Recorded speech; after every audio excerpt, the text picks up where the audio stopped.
Dejé a mi esposo para ir a cuidar a mi ex que estaba pasando por una enfermedad terminal. 3 años después él pasó a la otra vida, volví a casa de mi esposo, pero ya no quiere aceptarme, solo porque quedé embarazada de mi ex. El día que me senté frente al juez, con mi hijo en las piernas y todos mirándome como si fuera una especie de estafadora, escuché por primera vez en voz alta que el hombre al que cuidé hasta que murió ni siquiera podía haber sido el padre de mi niño.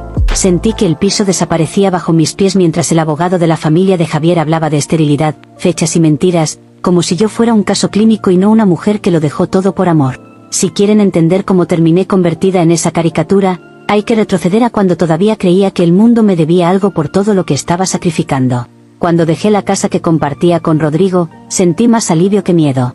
Atrás quedaban sus silencios molestos, las miradas de desaprobación de su madre cada vez que yo mencionaba a Javier, y esa sensación constante de que tenía que pedir permiso para sentir. Rodrigo siempre fue correcto, organizado, estable, pero nunca entendió que una persona no se apaga de un día para otro solo porque se casó. Javier había sido mi primer gran amor, el que me enseñó a vivir sola, a pagar cuentas, a soñar con hijos. Cuando él llamó aquella noche, con la voz rota, diciendo que tenía cáncer avanzado, algo dentro de mí se encendió. Sentí que, si no iba con él, me iba a perseguir la idea de haberlo dejado morir solo. Recuerdo la cara de Rodrigo cuando le conté. Dijo que lo sentía, que podíamos apoyar a Javier desde lejos, ayudar con medicinas, aportar algo de dinero si hacía falta. Lo escuché hablar de límites, de respeto al matrimonio, de cuidar nuestra relación, y solo veía egoísmo disfrazado de madurez. Yo le dije que no podía quedarme de brazos cruzados sabiendo que Javier me necesitaba, que no se trataba de romance, sino de humanidad. Él contestó que yo era su esposa, no la enfermera de un exnovio, que estaba cruzando una línea. Hubo una discusión larga, llena de reproches de parte de él y de lágrimas de mi lado, hasta que entendí que nunca lo iba a ver como yo. Así que hice lo que tenía que hacer. Guardé mi ropa en la maleta grande, la misma que usamos para el viaje de luna de miel, y dejé las llaves sobre la mesa del comedor. Rodrigo me miraba desde el pasillo, con esa mezcla de rabia y decepción infantil que tanto me irritaba. Me preguntó si estaba segura de lo que hacía, si de verdad iba a abandonar nuestra casa por un hombre enfermo con el que ya no tenía nada. Yo le respondí que no lo entendía, que algún día vería que estaba haciendo lo correcto. Cerré la puerta sin mirar atrás. Mientras bajaba las escaleras, me repetía que el tiempo pondría todo en su lugar y que él, más adelante, agradecería haber estado casado con alguien capaz de semejante sacrificio. Con Javier, el mundo se redujo al hospital y a su departamento. Las mañanas eran de exámenes y consultas, las tardes de medicamentos y siestas, las noches de fiebre y susurros.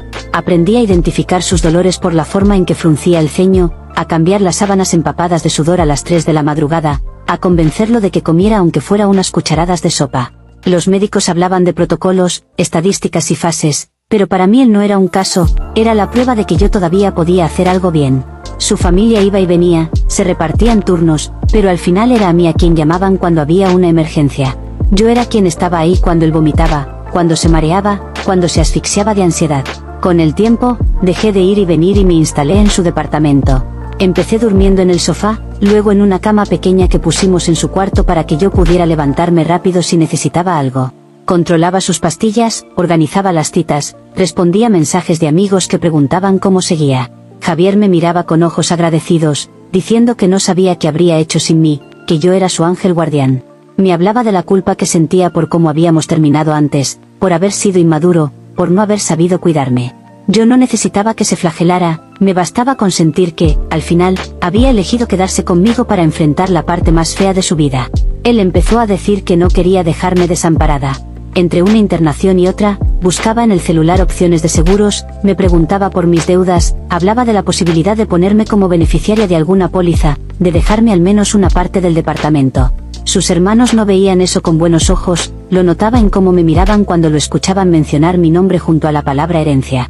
Pero Javier era testarudo en sus ratos de lucidez. Decía que yo había dejado una vida cómoda y un matrimonio para cuidarlo, que era lo mínimo que podía hacer. Y yo, en el fondo, sentía que era lo justo. En medio de esa rutina de hospitales y sufrimiento, a veces necesitaba aire.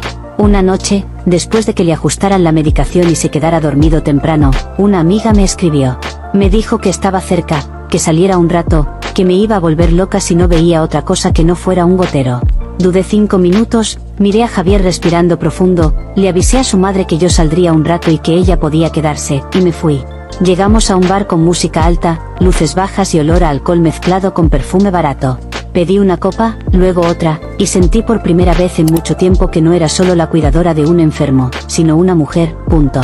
En algún momento de la noche, un hombre se me acercó. Era uno de esos tipos que saben que son atractivos, con sonrisa fácil y manos seguras. Hablamos de cualquier cosa, de la música, de trabajo, de nada importante. Me preguntó si estaba sola, yo respondí que más o menos. Me dijo que mejor pensara solo en mí por una noche. El resto se deslizó solo. Terminamos en una cama desconocida, con la respiración agitada y la mente borracha de cansancio y alcohol. Yo no estaba enamorada, ni siquiera recuerdo bien su cara, pero en ese momento sentí que me merecía un par de horas de desconexión, de no pensar en quimioterapias ni en dolores. Cuando volví al departamento de Javier, al amanecer, el mundo retomó su carril como si nada. Me lavé la cara, preparé el desayuno, atendí una llamada del médico. La noche anterior se convirtió en un paréntesis que preferí no mirar directamente. Me repetí que nadie podía juzgarme por buscar un respiro en medio de ese infierno, que si los roles fueran al revés, cualquiera habría hecho algo parecido. A Javier le dije que había salido a despejarme con una amiga, él se limitó a acariciarme la mano y a decir que esperaba que yo también pensara en mí de vez en cuando. Unas semanas después, empecé a notar cosas raras en mi cuerpo. Cansancio constante, náuseas mañaneras, olores que me molestaban. Compré una prueba de embarazo casi por inercia, más para descartar que por otra cosa. Cuando vi las 2 rayas marcadas, sentí que el corazón me daba un salto extraño. Me quedé sentada en el borde de la bañera, con la tira en la mano, midiendo posibilidades en silencio. Podía hacerme la loca, podía pensar en fechas y calculadora en mano, pero en ese momento lo que más pesó no fueron los datos, sino lo que necesitaba que fuera verdad. Decidí que el hijo era de Javier. No porque pudiera demostrarlo en un calendario, sino porque ese niño era lo que cerraba toda la historia de la forma que tenía que cerrarse. Era el hijo que no tuvimos cuando éramos jóvenes, el resultado de haberme quedado con él hasta el final, la prueba de que de tanto dolor había salido algo vivo. Me presenté en su habitación con la prueba en el bolsillo, lo miré mientras estaba recostado, pálido pero despierto, y le dije que creía estar embarazada.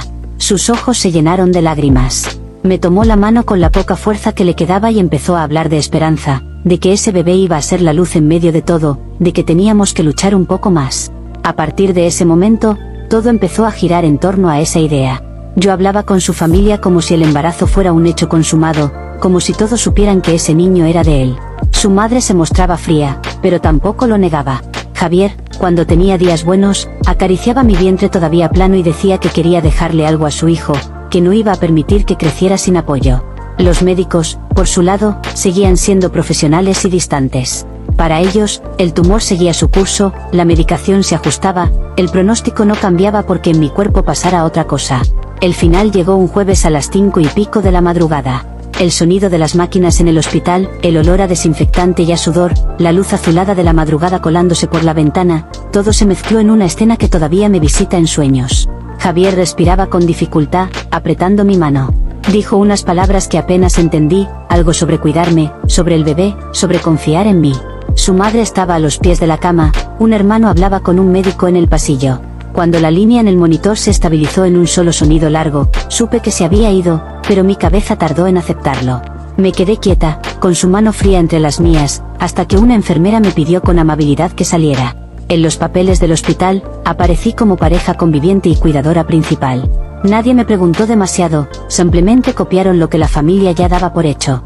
En el velorio, yo era la que se sentaba más cerca del ataúd, la que recibía abrazos de pésame, la que escuchaba historias de cuando él estaba sano. La familia de Javier se apropiaba del relato del hijo que venía en camino, pero nunca terminaban de incluirme del todo.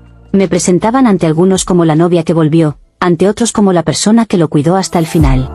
Yo asentía, con el vientre todavía pequeño, convencida de que el tiempo, otra vez, terminaría de ordenar esas etiquetas. Después del entierro, la casa de Javier se llenó de cajas, papeles, decisiones prácticas. Sus hermanos empezaron a hablar de vender el departamento, de saldar deudas, de cerrar cuentas. Yo todavía vivía allí, rodeada de recuerdos y de cosas que, según ellos, ya no me correspondían. Hubo reuniones tensas, comentarios sobre que al no estar casados todo se volvía complicado, insinuaciones de que lo mejor sería que yo buscara otro lugar. El embarazo avanzaba, la panza crecía y con cada centímetro yo sentía que mi derecho a estar ahí aumentaba, aunque nadie más pareciera verlo así. Con el nacimiento de mi hijo, las prioridades cambiaron de golpe. Los primeros meses fueron una mezcla de noches sin dormir, pañales, llantos y una tristeza espesa que no terminaba de irse. La familia de Javier lo visitaba de vez en cuando, llevaban algún regalo, sacaban fotos, pero nunca hubo una conversación clara sobre responsabilidades. Yo empecé a moverme por mi cuenta. Vendí algunos muebles que nadie reclamaba, acepté trabajos ocasionales, terminé alquilando un cuarto pequeño en un barrio más barato cuando se hizo evidente que ya no querían que siguiera en el departamento de Javier. El tiempo se fue a golpes. Cuando mi hijo cumplió 2 años, yo ya estaba agotada. Cobraba poco, pagaba mucho, ajustaba cuentas todo el tiempo. El cuarto donde vivíamos era estrecho, el ruido de los buses subía por la ventana, la nevera a veces estaba casi vacía. Empecé a mirar hacia atrás, hacia la vida que tenía con Rodrigo. No era perfecta, pero había techo propio, comida asegurada, estabilidad. Pensaba que él, con lo decente que siempre se creyó, no iba a ser capaz de dejar a una mujer y a un niño en la calle, por más resentido que estuviera. Me convencí de que había llegado el momento de recuperar lo que era mío. Rodrigo siempre había querido hijos, hablaba de eso antes de que todo se fuera al piso. En mi cabeza, tenía sentido que, después de lo que había pasado, me recibiera de nuevo, aunque fuera por el niño. Empecé a imaginar escenas en las que me veía llegando a la casa, él abriendo la puerta, mirándonos, rompiéndose un poco por dentro y aceptando que el destino nos estaba empujando a recomponer lo que se había desarmado. Me repetía que, al final, yo no había hecho nada que no fuera seguir el camino del corazón. Un lunes a las 9 de la mañana, me planté frente a la que había sido nuestra casa con el niño en brazos y 2 maletas pequeñas. Me vestí con la mejor ropa que tenía, arreglé un poco al niño, le peiné el cabello. Toqué el timbre con una mezcla de nervios y seguridad. Mientras esperaba, miraba la fachada que conocía de memoria, la ventana de nuestro antiguo cuarto, el pequeño jardín que yo misma ayudé a plantar. Sentía que, de alguna forma, estaba cerrando un círculo. Rodrigo abrió la puerta con cara de quien no espera a nadie importante. Su mirada bajó de mi cara al niño, de las maletas a mis zapatos desgastados. No vi en sus ojos el quiebre que había imaginado tantas veces, sino algo más frío, más distante. Empecé a hablar rápido, como si pudiera ganarle al tiempo. Le dije que Javier había muerto, que lo había cuidado hasta el final, que el niño necesitaba un hogar de verdad, que esa seguía siendo mi casa. Le recordé que yo siempre había sido una pareja presente, que lo que había pasado con mi ex era una situación excepcional. Él no tardó en cortarme. Sin levantar la voz, me dijo que esperara, que ya venía. Entró, dejó la puerta entreabierta y al cabo de unos minutos volvió con un sobre en la mano. Me lo entregó sin ceremonias. Adentro había copias de una sentencia de divorcio. Fechas, firmas, sellos. Divorcio por abandono injustificado del hogar, hacía ya 2 años. También había papeles de la venta de la casa. Dijo que ya no vivía allí, que solo había ido a dejar algunas cosas, que los nuevos dueños se mudaban al día siguiente. Y remató con que yo no era su problema, que ese niño no era suyo y que, si insistía en quedarme, tendría que llamar a la policía. Intenté apelar a los recuerdos. Le hablé de nuestras cenas, de los planes que alguna vez hicimos, de cuánto había significado para mí. Le señalé al niño, le recordé que siempre había querido ser padre, que no tenía sentido que ahora se negara a darme una mano. Él solo me miró con una mezcla de cansancio y determinación y repitió que no me debía nada. Me dijo que cuando me fui había elegido, que no podía volver como si nada con un hijo de otro hombre y pretender que la vida se congeló esperándome. La puerta se cerró con un clic suave, pero el sonido me retumbó en la cabeza. Me quedé en la vereda, con el sol de la mañana golpeándome la cara, el niño empezando a llorar y las maletas pesando más de lo que realmente pesaban. Miré la fachada de la casa una vez más, sabiendo que ya no tenía ningún lugar ahí. Sentí una mezcla rara de incredulidad e injusticia. Después de todo lo que había dejado, de todo lo que había cuidado y aguantado, nadie parecía dispuesto a reconocer mi sacrificio. Para el mundo, yo era solo la mujer que abandonó a su esposo por un ex enfermo y volvió con un hijo que nadie le pidió. Actualización 1. Después de esa escena en la puerta, supe que Rodrigo no iba a ser una opción. No porque no pudiera intentarlo otra vez, sino porque su reacción dejó claro que él había decidido borrarme, acomodar su vida sin mí y hacerse el digno en el proceso. Me senté un rato en una plaza cercana, con el niño en el coche y las maletas a un lado, y empecé a repasar mentalmente qué tenía y qué no. No tenía casa, no tenía esposo, no tenía un trabajo fijo. Lo único que tenía era la historia completa de lo que había hecho por Javier y el hijo que, para mí, era el último lazo con él. Cuando me detuve a pensar fríamente, vi que el único lugar donde todavía podía reclamar algo era en el pasado que construí con mi ex. Comencé a presentarme en todos lados como la viuda de Javier. La palabra me salía natural, casi automática. Nadie iba a ponerse a revisar si hubo papeles oficialmente firmados o no. En el barrio donde ahora alquilaba, los vecinos me conocían como la chica que había dejado todo para cuidar a un enfermo y que ahora criaba sola al hijo que él dejó. Cuando me encontraba con algún familiar de Javier en la calle o en el supermercado, y se referían a mí como la chica que lo cuidó, yo los corregía con calma, diciendo que era su pareja, la madre de su hijo. No levantaba la voz, no hacía escenas, solo repetía lo que para mí era un hecho. Un día, revisando una carpeta vieja que había quedado en una caja de cartón, encontré algo que se convirtió en mi ancla. Era un borrador de testamento que Javier alguna vez había empezado. No estaba completo ni firmado formalmente, pero ahí, en su letra, aparecía mencionada su intención de dejarme una parte del departamento y una póliza pequeña para que no me quedara desamparada. No era un documento perfecto, no era la solución mágica, pero era prueba de que él había pensado en mí más allá del hospital. Ver mi nombre escrito en ese papel me devolvió una sensación de derecho que creía perdida. Con ese borrador en la mano, fui a ver a un abogado de barrio que me recomendaron. El despacho quedaba en un segundo piso con paredes descascaradas, pero eso no me importó. Me senté frente a él y le conté mi versión completa. Le dije que había dejado a mi esposo para cuidar a Javier, que me había instalado con él, que lo acompañé hasta el último suspiro, que estaba embarazada cuando murió y que el niño era su hijo. Le hablé del borrador de testamento, de las promesas de protegerme, de cómo la familia se había aprovechado del duelo para sacarme del departamento y repartirse todo. El abogado me escuchó con atención, revisó los papeles, hizo algunas preguntas. No parecía escandalizado, más bien analítico. Dijo que la situación no era simple, pero que tampoco era imposible. Comentó que, aunque no hubiéramos estado casados, podía intentar demostrar convivencia, dependencia económica, incluso la existencia de un hijo que había quedado desamparado. Señaló el borrador del testamento como un elemento interesante, una prueba de intención. Me habló de plazos, de demandas, de la posibilidad de reclamar una parte de los bienes y de algún tipo de indemnización. Salí de esa oficina con algo que hacía mucho no sentía, la sensación de que no todo estaba perdido. Por primera vez desde que Javier había muerto, alguien ponía en palabras algo que yo siempre había sentido, que no era justo que su familia se quedara con todo como si yo hubiera sido una simple acompañante de hospital. Empecé a imaginar lo que podría lograr si el juicio salía a mi favor. No hablaba de lujos, sino de estabilidad. Un techo propio, una cuenta bancaria que no estuviera siempre en rojo, un colegio decente para mi hijo. Una especie de compensación por los años que había entregado. Cuando el abogado me dijo que veía potencial en el caso y que estaba dispuesto a tomarlo, sentí que el mundo volvía a tener un poco de orden. Me explicó que tendríamos que reunir pruebas, fotos, mensajes, informes médicos donde constara mi presencia, testimonios de vecinos y amigos que supieran que yo vivía con Javier. También mencionó la necesidad de dejar claro que el niño era hijo suyo, como elemento clave para reforzar el reclamo. Para mí, eso no era un problema. Siempre había hablado de mi hijo como del hijo de Javier, no veía motivo para ponerlo en duda ahora. Decidí seguir adelante con todo. Firmé documentos, autoricé al abogado a representarme, me comprometí a conseguir nombres, papeles, cualquier cosa que ayudara. No lo viví como una jugada arriesgada, sino como un acto de justicia mínima. Después de haber dejado a un esposo estable y una vida resuelta por acompañar a un hombre en la peor etapa de su existencia, lo menos que podía esperar era una parte de lo que él dejó. No iba a permitir que me redujeran a un recuerdo borroso o a un pie de página en la historia de su enfermedad. Si la única forma de que reconocieran lo que hice era ante un juez, entonces eso era lo que tocaba hacer. Actualización 2. Cuando el abogado presentó formalmente el reclamo de herencia, todo lo que hasta entonces había sido memoria y papel pasó a convertirse en expediente. Me pidió datos de contacto de la familia de Javier, direcciones, números de teléfono, cualquier cosa que sirviera para notificarles. Yo se los di sin temblar.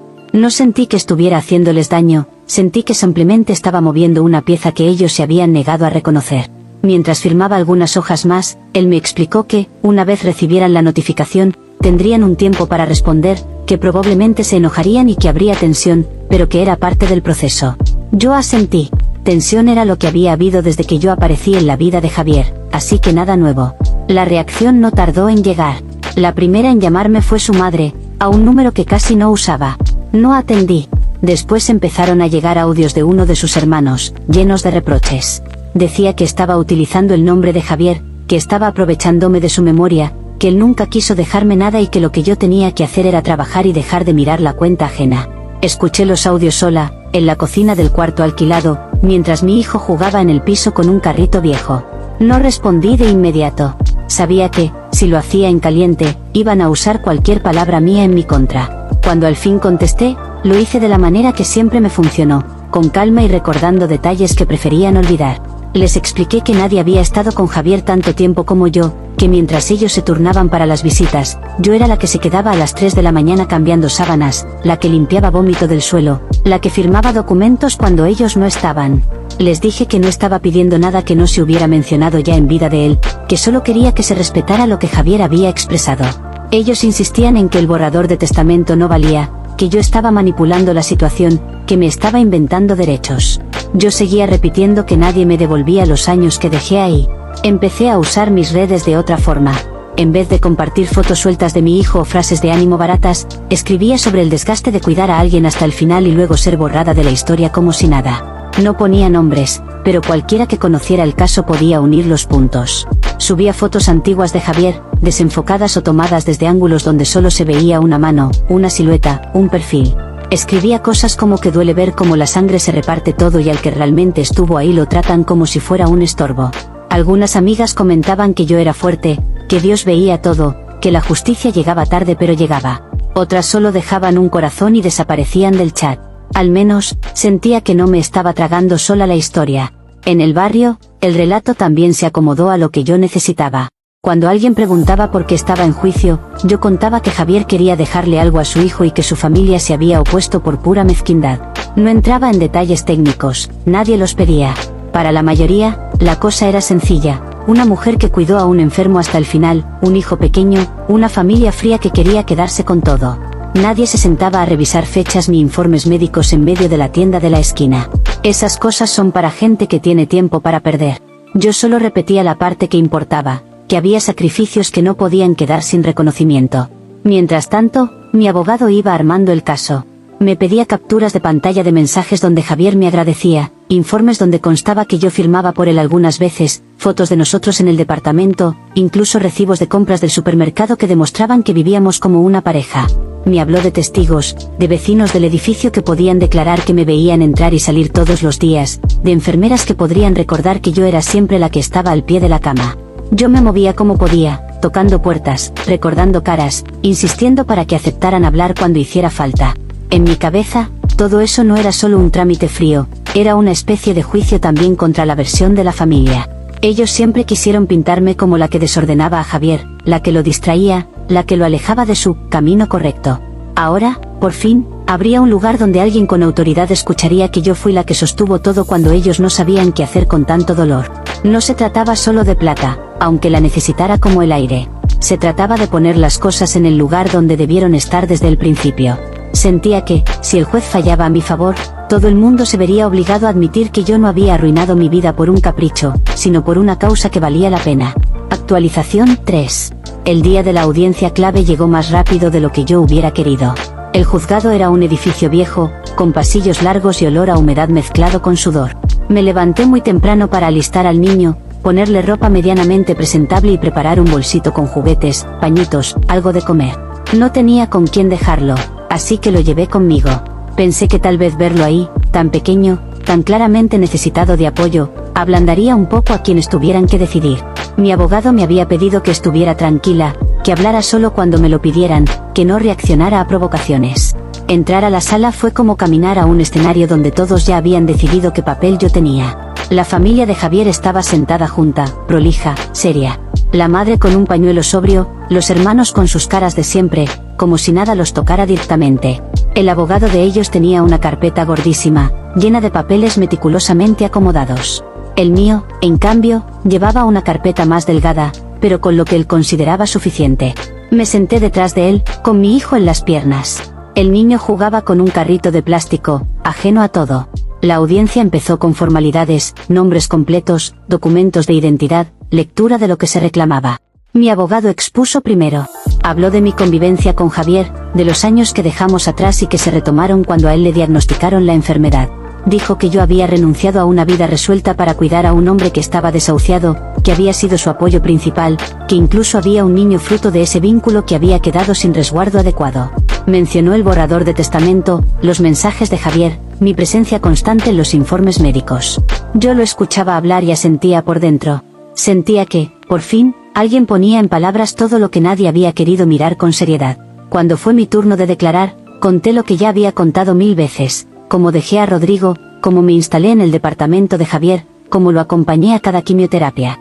Expliqué que el embarazo llegó en medio de todo eso, que para nosotros fue una señal de esperanza, que Javier se ilusionó con la idea de dejarle algo a su hijo.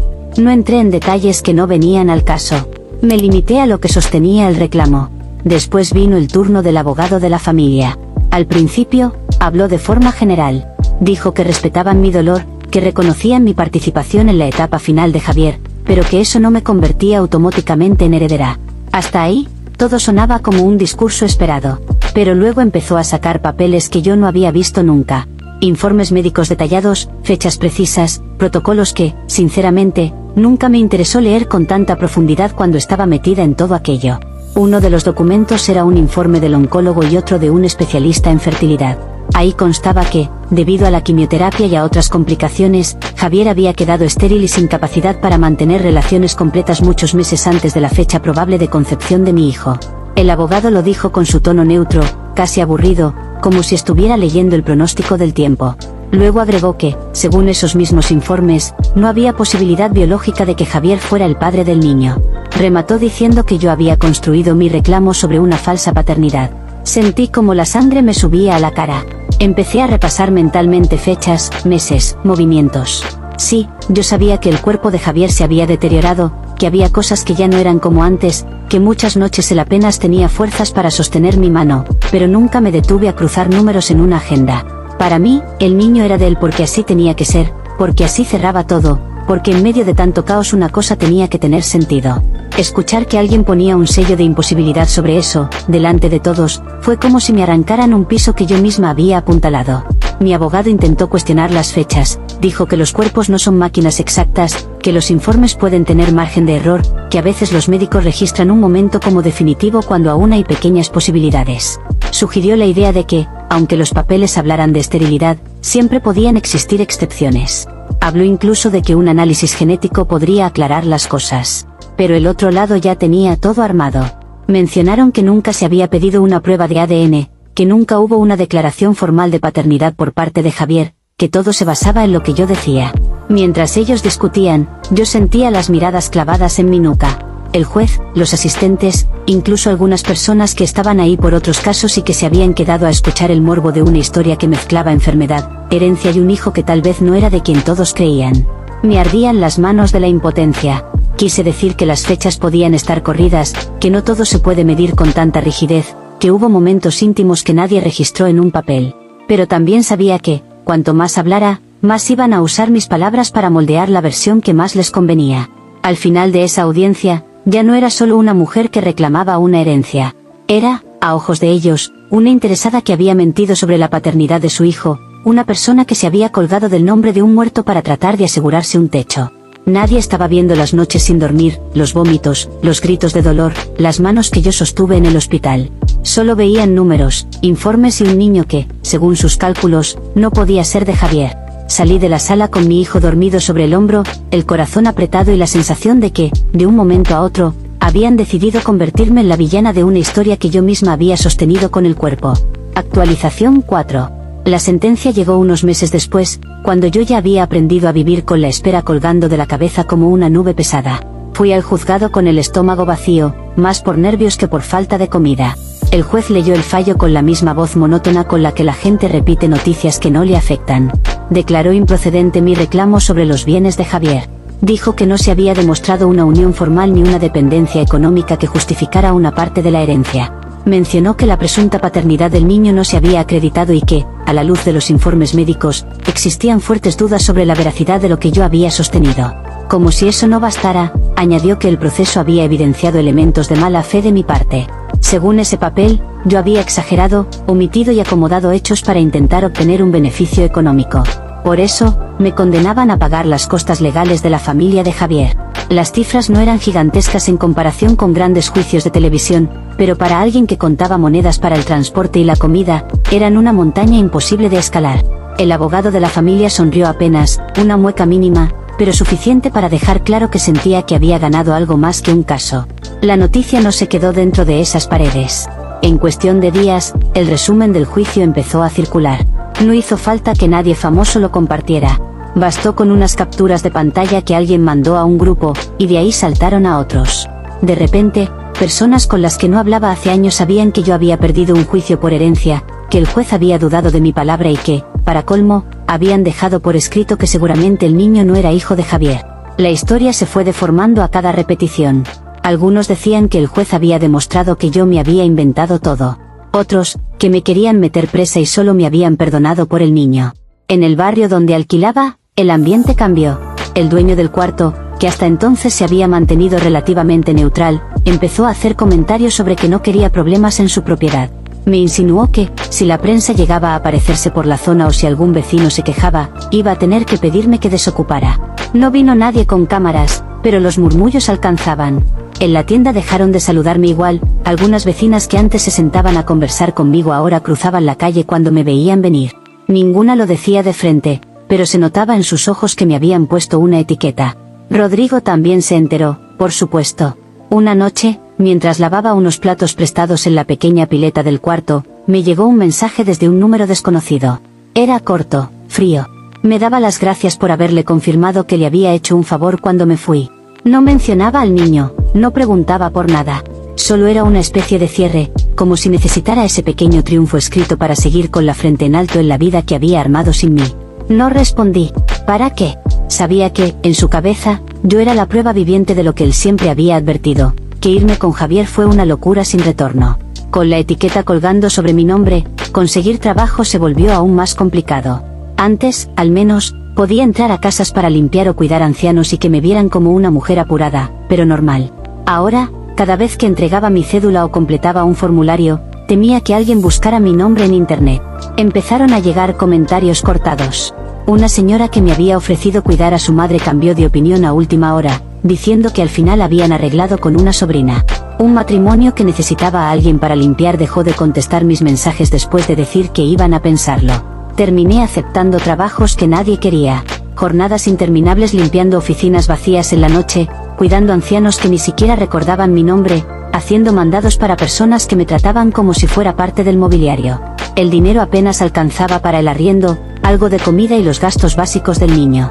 Las costas del juicio seguían ahí, como una deuda que crecería si no la cancelaba, pero nadie podía sacar de donde no había. Mi abogado, que al principio se mostró interesado en el caso, ahora se limitaba a decir que lo sentía, que el sistema era así, que quizá más adelante se podía revisar algo.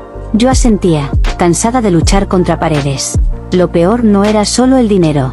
Era la sensación de haber perdido el derecho a contar mi historia sin que la atravesaran con comentarios. Ahora, cada vez que intentaba explicar algo, la otra persona ya llevaba puesta la idea de que yo era esa mujer que dejó al marido por el ex, se embarazó de otro y luego quiso sacarle plata al muerto. Esa frase, repetida de distintas formas, se pegó como una mancha en todo. No importaba lo que yo dijera, el resumen ya estaba hecho y era mucho más fácil de recordar que los detalles de todo lo que hubo en el medio. Actualización 5. Con el tiempo, las cosas no mejoraron, solo cambiaron de forma. Han pasado casi 5 años desde que Javier murió y, si uno lo mira desde afuera, mi vida parece un círculo que gira sobre sí mismo sin llegar a ninguna parte. Mi hijo tiene 4 años. Es inquieto, curioso, pregunta más de lo que yo a veces tengo fuerzas para responder. Cuando ve a otros niños en el parque con sus padres, se queda observando un rato y luego me mira a mí, como si buscara algo que no termino de saber darle. A veces pregunta por su papá cuando escucha a otros hablar del suyo. Yo le digo que su papá está en el cielo, que lo cuida desde allí. Es más sencillo mantener la historia en las alturas que bajar todos los detalles a la tierra. La verdad es que no sé quién es su padre biológico. Esa noche de copas quedó difuminada entre música alta y olor a alcohol. Recuerdo fragmentos sueltos, una camisa negra, unas manos grandes, un taxi compartido. En su momento, no pensé guardarme nombres ni números. Tenía la cabeza en Javier, en los análisis, en el hospital. Lo demás fue un paréntesis que preferí cerrar rápido. Después del juicio, cuando el tema de la paternidad se convirtió en un arma en mi contra, intenté hacer memoria con más fuerza, rebuscar rostros en fotos viejas, preguntar discretamente a mi amiga si recordaba algo más. Nada concreto. Solo sombras. Pagar a alguien para que investigue nunca fue una opción real. Apenas si consigo mantener el arriendo de donde estamos y la comida del mes. Los trabajos que he logrado mantener son de esos que nadie quiere, mal pagados y agotadores. Me muevo de casa en casa, de turno en turno, llevando conmigo una bolsita con los juguetes del niño por si tengo que arrastrarlo conmigo a alguna parte. Cuando logro dejarlo con alguna vecina unas horas, siento tanto alivio como culpa. Él no tiene la culpa de nada, pero vive adaptándose a un ritmo roto que no eligió. En los pocos ratos libres que tengo, cuando el niño ya está dormido y la televisión del vecino deja de sonar, a veces prendo el celular y escribo mi nombre en el buscador. Lo primero que aparece sigue siendo el resumen del juicio. Mi nombre asociado a palabras como abandono, infidelidad, reclamo infundado. No importa cuántas fotos lindas suba de mi hijo o cuántas frases trate de poner sobre seguir adelante. Lo que queda a la vista, lo que cualquiera ve con 2 clics, es esa versión congelada de mí.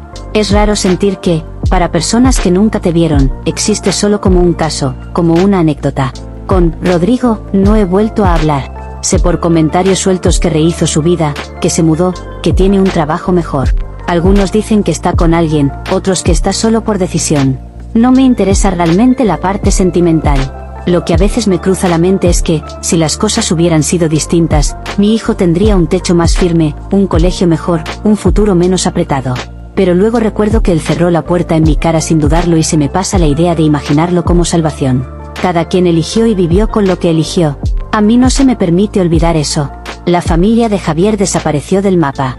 No llaman, no preguntan, no mandan ni un mensaje por cumpleaños. Es como si el niño nunca hubiera existido para ellos, como si la parte de la historia que no les conviene se pudiera borrar con silencio. A veces pienso que fue mejor así, que no valía la pena tener cerca a personas que solo saben verte en función de lo que creen que hiciste mal. Otras veces, cuando el niño enferma y tengo que elegir entre llevarlo a una clínica decente o pagar la renta, me muerdo la lengua y me pregunto cómo sería todo si ellos hubieran aceptado ayudar aunque fuera un poco. Hay noches en las que me quedo mirando el techo, escuchando la respiración suave de mi hijo, y repaso todo como una película mal editada. La llamada de Javier, la discusión con Rodrigo, la maleta en la puerta, las sábanas del hospital, la prueba de embarazo, el velorio, el timbre de la casa de mi ex esposo, el fallo del juez. Podría intentar armar una versión más complaciente, decir que me equivoqué en todo, que debí quedarme quieta en la primera vida que tenía y no mover nada. Pero sería mentirme. En cada momento, hice lo que, según yo, tenía más sentido con lo que sentía y con lo que el mundo me ponía delante. Lo que más duele no es haber tomado una decisión u otra, sino ver cómo al final todo se reduce a etiquetas que otros repiten sin pensar. Para mucha gente, soy la mala mujer que dejó a su marido por un ex y encima terminó embarazada de un desconocido. Soy la que quiso sacarle plata a un muerto, la que fue desenmascarada frente a un juez. Nadie ve el cansancio en los huesos, las horas en vela, los sacrificios que no salen en los papeles. Mi hijo, sin querer, heredó ese ruido. Crecerá escuchando versiones recortadas de algo que ni siquiera pidió vivir. Sigo adelante porque no hay otra opción. Me levanto, trabajo, lo llevo al parque cuando puedo, le enseño a contar, a decir gracias, a no tener miedo. A veces, mientras lo observo jugar, pienso que, si algo bueno salió de toda esta cadena, es él. No tiene la culpa de la forma en que llegó al mundo ni de las historias que lo rodean. Si algún día pregunta más en serio, tendré que decidir cuánto contarle y cuánto dejar guardado. Por ahora, lo único que mantengo firme es la idea de que, aunque todos quieran reducirme a una etiqueta, yo sé cuánto dejé en el camino. El problema es que eso, a diferencia de los fallos judiciales y los chismes, no queda escrito en ninguna parte.